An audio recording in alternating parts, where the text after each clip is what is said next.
الحمد لله معز الإسلام بنصره ومذل الشرك بقهره ومصرف الأمور بأمره ومستدرج الكافرين بمكره، الذي قدر الأيام دولا بعدله وجعل العاقبة للمتقين بفضله. والصلاة والسلام على من أعلى الله منار الإسلام بسيفه، صلى الله عليه وعلى آله وصحبه وسلم تسليما كثيرا. أما بعد، موضوع الخطبة تداعي الأمم على خير الأمة. معاشر المسلمين، نصح صلى الله عليه وسلم أمته وتركها على المحجة البيضاء، وأشفق على هوانها ورسم لها معالم عزها وشرفها، وأوضح لها سبب شقائها وذلها. فمع نبأ من أنباء الغيب التي حدثنا بها من لا ينطق عن الهوى صلى الله عليه وسلم، نقف مع كلمات معدودات دقيقة التوصيف واضحة التعبير، نغوص في أسرارها ونستكشف معالمها، فيها استشراف للمستقبل ووضع اليد على مكمن الداء. روى الإمام أحمد وأبو داود بسند صحيح عن ثوبان رضي الله عنه قال: قال رسول الله صلى الله عليه وسلم: يوشك الأمم أن تداعى عليكم كما تداعى الأكلة إلى قصعتها. فقال قائل: ومن قلة نحن يومئذ؟ قال: بل أنتم يومئذ كثير، ولكنكم غثاء كغثاء السيل، ولينزعن الله من صدور عدوكم المهابة منكم، وليقذفن الله في قلوبكم الوهن. فقال قائل: يا رسول الله وما الوهن؟ قال: حب الدنيا وكراهية الموت. إخوة الإيمان، ولنا مع هذا الحديث الصحيح وقفات وتأملات. الوقفة الأولى: هذا قدر كتبه الله على أمة الإسلام، أن تبغض وتحسد وتحارب ويحقد عليها. قال تعالى: ولا يزالون يقاتلونكم حتى يردوكم عن دينكم إن استطاعوا. فهذه الأمة إذن مبغوضة ومحسودة من أعدائها منذ أن بزغ فجرها ونورها، وتاريخها مليء بشواهد من هذه الضغائن المتراكمة، ولا يزال هذا الحقد تغلي مراجله. ولا أدل على هذا من حملات التشويه والاستعداء المتجددة ضد هذا الدين ونبيه ومقدساته وشعائره. قنوات وإعلام تغذي كراهية المسلمين والإسلام، وأعلام وأقزام جعلت مشروعها السعي في تشويه رسالة الإسلام وانتقاص شرائعه ومحاربة وتحجيم شعائره. فعاد الإسلام غريبا كما بدأ حتى في ديار المسلمين أنفسهم، وأضحى تطبيق الشريعة جريمة لا يرضاها الغرب، ويعدها سببا للتدخل العسكري البربري. والوقفة الثانية عند قوله صلى الله عليه وسلم: يوشك أن تداعى عليكم الأمم. هي أمم وليست أمة واحدة، أمم يدعو بعضها بعضا وينادي بعضها بعضا، أمم متعددة وشعوب مختلفة تفرق شملهم إلا على محاربة الإسلام وأهله. ولقد أخبرنا ربنا عز وجل عن عداوتهم لنا، فقال عز وجل: إن الكافرين كانوا لكم عدوا مبينا. والوقفة الثالثة عند قوله صلى الله عليه وسلم: كما تداعى الأكلة إلى قصعتها. عبارة بليغة وتصوير دقيق يحكي واقع هذا التداعي. فالأكلة جمع آكل، ووصف الجمع بالأكلة كناية عن شدة نهمهم وشراهتهم. والقصعة هي الوعاء الذي يطرد فيه الطعام ويجمع. فلك أن تتخيل هجوم هذه الأكلة على هذا الوعاء، كل ينهش ويسابق لحصته وغنيمته. إنها صورة توحي بنفسية عفنة انطوت على شراهة واندفاع شديد نحو القصعة. إنها صورة مصغرة لتفاهة الحضارات المادية يوم تتناسى إنسانية الإنسان وتتعامل بلغة المصالح الخاصة. صورة الجشع البغيض الذي تعيشه دول الكفر بالباغية، صورة لأطماعهم غير المحدودة في ثروات المسلمين. والتاريخ يسجل وينطق بحقيقة هذه الصورة. فماذا فعلت دول أوروبا النصرانية المتحضرة ببلاد المسلمين إبان الاستعمار الهمجي لها؟ قتلت الآلاف، شردت الملايين، خربت الديار، وأفسدت الممتلكات، وقسموا جسد الأمة إلى دويلات نهبت الدول النصرانية الصليبية من خيراتها ردحا من الزمن.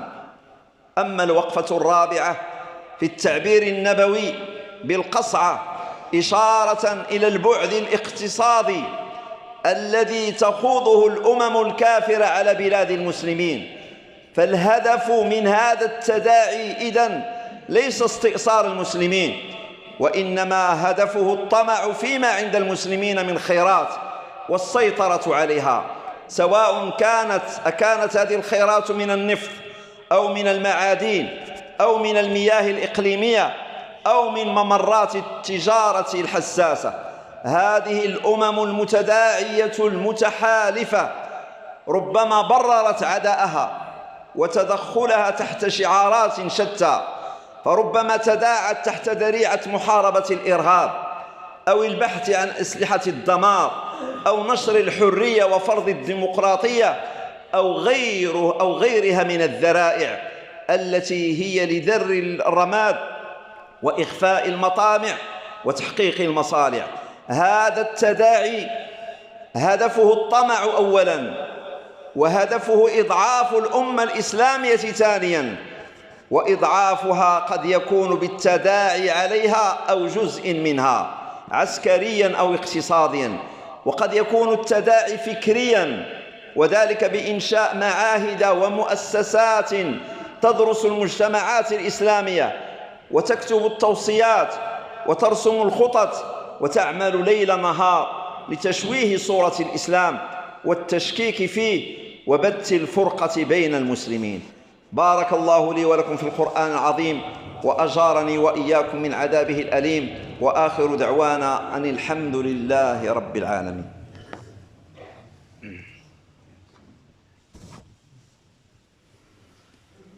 الحمد لله رب العالمين، والعاقبة للمتقين، ولا عدوان إلا على الظالمين. وأشهد أن لا إله إلا الله وحده لا شريك له، وأشهد أن محمدًا عبده ورسوله صلى الله عليه وعلى آله وصحبه وسلم تسليمًا كثيرا.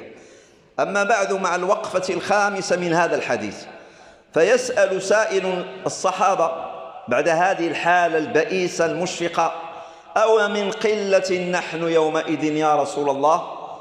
فيجيب النبي عليه الصلاة والسلام: لا، أنتم يومئذ كثير. فالكثرة والقلة ليست معياراً من معايير النصر أو الهزيمة. قال تعالى: كم من فئة قليلة غلبت فئة كثيرة بإذن الله، وما رميت إذ رميت ولكن الله رمى. لقد نصر المؤمنون ببدر وهم قلة، وهزموا في حنين لما أعجبتهم كثرتهم، وها نحن نرى مصداق خبر نبينا صلى الله عليه وسلم. فمع أن أمة الإسلام من أكثر الأرض، إلا أن بلايا العصر تصب على أهل الإسلام صبا، والحروب تسعر ضدهم، والكثرة الكاثرة من المسلمين أمام هذه الفواجع تحوقل وتتوجع، كتقول لا حول ولا قوة إلا بالله وحسبنا الله ونعم الوكيل. أما الوقفة السادسة في وصف النبي عليه الصلاة والسلام حال المسلمين حين التداعي بغثاء السيل، وتشبيه بديع عجيب.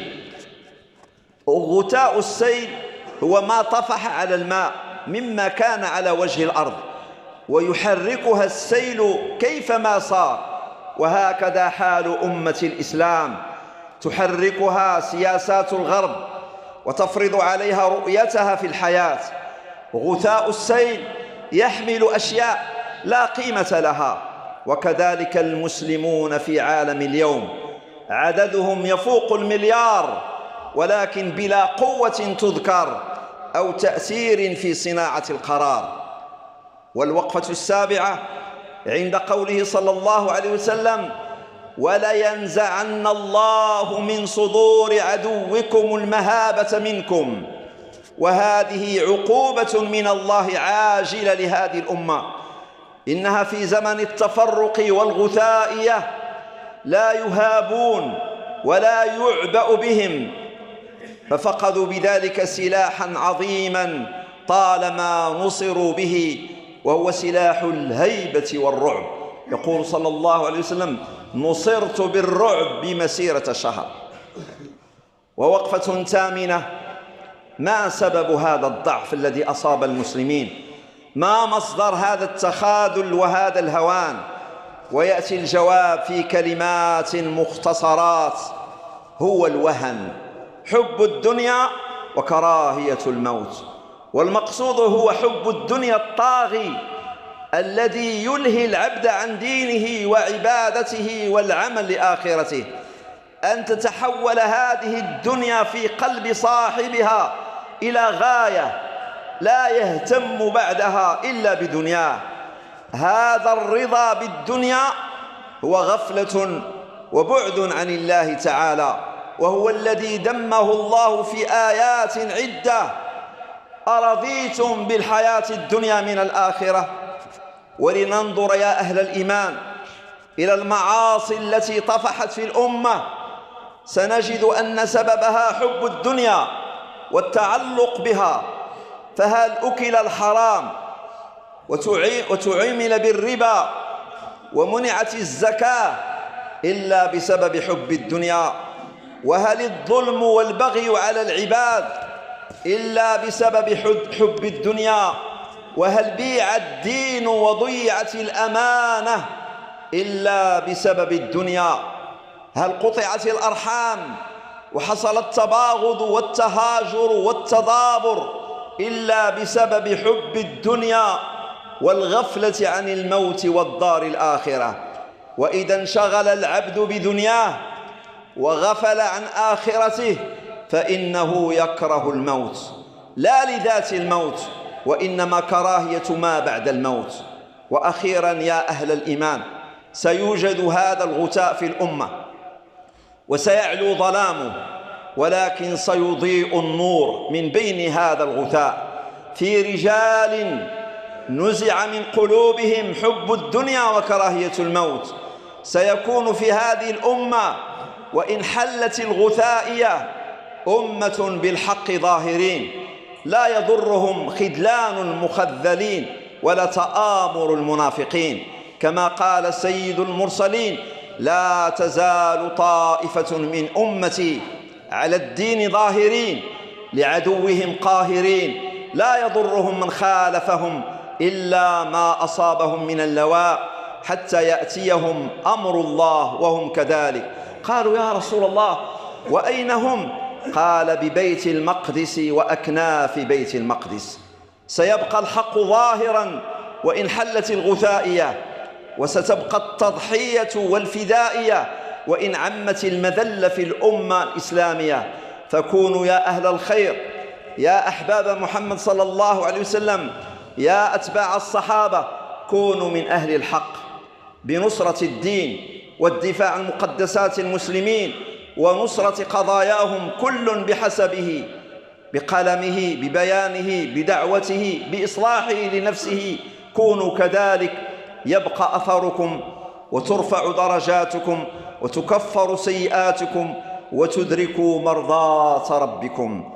إن الله وملائكته يصلون على النبي يا أيها الذين آمنوا صلوا عليه وسلموا تسليما. اللهم صل وسلم وبارك على سيدنا محمد وعلى أزواجه وذريته كما صليت وسلمت وباركت على سيدنا أبي بكر، على سيدنا إبراهيم وعلى آل سيدنا إبراهيم في العالمين إنك حميد مجيد. وارض اللهم عن كافة الصحابة من المهاجرين والأنصار، وعن الخلفاء الأربعة أبي بكر وعمر وعثمان وعلي، وعن الستة الباقين من العشرة الكرام البررة الذين شهد لهم رسول الله صلى الله عليه وسلم بالجنة. اللهم انفعنا بمحبتهم ولا تخالف بنا عن نهجهم يا خير مسؤول ويا خير مأمول. اللهم وفق عبدك الخاضع لجلالك المتواضع لعزك وسلطانك الملك محمد السادس، اللهم احفظ به البلاد واقض على يديه مصلحة العباد واجعله ضدا على الفساد. اللهم وفقه للخير وأعنه عليه، وقيد له بطانة صالحة للحق آمرة وللباطل ناهية. اللهم أره الحق حقا وارزق اتباعه، وأره الباطل باطلا وارزق اجتنابه، واحفظه في ولي عهده. لا إله إلا الله. اللهم يا غني، اللهم يا قوي، اللهم يا رحمن يا رحيم يا مالك الملك يا قدوس يا سلام يا مؤمن يا عزيز يا جبار يا سميع الدعاء. اللهم انزل رحمتك على المسلمين المستضعفين. إلهنا ضاقت بهم السبل وانقطعت بهم الحبال، فليس لهم ناصر إلا أنت. اللهم انصر المستضعفين في كل مكان. اللهم يا ناصر المستضعفين ويا غوث المستغيثين ويا فارج كرب المكروبين، اللهم رحماك بالشيوخ والأطفال والأياتيم والنساء. اللهم رد كيد الكافرين إلى نحورهم وسلط عليهم عدوا من أنفسهم.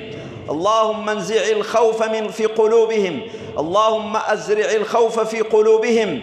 اللهم ضيق عليهم كل واسع، اللهم اشدد عليهم وطأتك وارفع عنهم يدك. اللهم انصر المسلمين في كل مكان. اللهم انصر المستضعفين، اللهم انصر المستضعفين، اللهم انصرهم على أعدائهم وأبدلهم بالضعف قوة وبالذلة عزة. وصلى الله وسلم على نبينا محمد وعلى آله وصحبه وسلم تسليما. سبحان ربك رب العزة عما يصفون وسلام على المرسلين والحمد لله رب العالمين. وقوموا إلى صلاتكم.